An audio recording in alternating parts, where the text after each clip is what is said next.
আসসালামু আলাইকুম। Hello everyone. জামালপুরে মেলা শুরু হয়েছে আর আমি আসবো না। এটা কি কখনো হয়? তো অবশেষে আজকে আমিও চলে আসলাম জামালপুর শিল্প ও পণ্য মেলায়। দেখতেই পাচ্ছেন তারা গেটটা কত সুন্দর করে সাজিয়েছে এবং কি গেটের পাশে রয়েছে টিকিট কাউন্টার। এখানে প্রবেশ মূল্য হলো জনপ্রতি 20 টাকা। তো টিকিট কেটে ভিতরে প্রবেশ করতে আমরা দেখতে পেলাম যে অসম্ভব সুন্দরনীয় একটা ঝর্ণা। তো দেখতেই পাচ্ছেন যে ঝর্ণাটা দেখতে কতটা সুন্দর, কালারফুল পানির ব্যবস্থা করে দিয়েছে তারা এখানে এবং রঙিন লাইটের ব্যবস্থা করে দিয়েছে। দেখতে অনেক সুন্দর লাগছে। সবাই এখানে কিছু ছবি উঠাচ্ছে, আমরাও এখানে কিছু ছবি তুলবো। চলেন এখন সামনের দিকে আগানো যাক।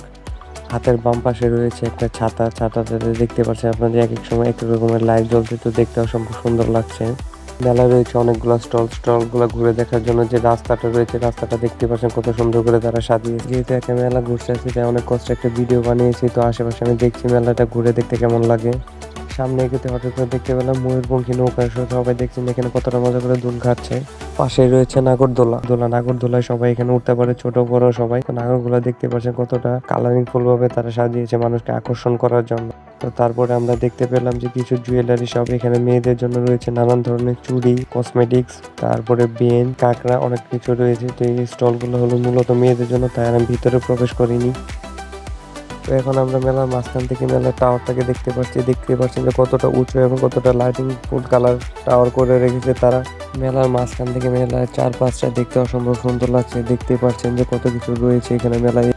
তো মেলার এক পাশে রয়েছে ছোট বাচ্চাদের জন্য ঘোড়ায় ঘুর্ণি খাওয়ার ব্যবস্থা এবং কি তার পাশে রয়েছে ছোট নাগরদোলার পাশাপাশি রয়েছে মেলার মাঝখানে ডাইনোসরে ছোট বড় সবাই উঠতে পারবে। এটা হলো মূলত বাচ্চাদের জন্য, কিন্তু বড়দের জন্য সব ব্যবস্থা করে রেখে দিয়েছে তারা। আজকের ভিডিওটা এই পর্যন্ত। নেক্সট টাইম যদি আবার কখনো আসতে পারি তাহলে বাকি ভিডিওগুলোও দেখতে পারবেন। তো আমার ভিডিও যদি ভালো লেগে থাকে তাহলে অবশ্যই লাইক, শেয়ার, কমেন্ট করবেন এবং সাবস্ক্রাইব করে বেল আইকনটি বাজিয়ে দিয়ে রাখবেন। আশা করি সবাই ভালো থাকবেন। আসসালামু আলাইকুম।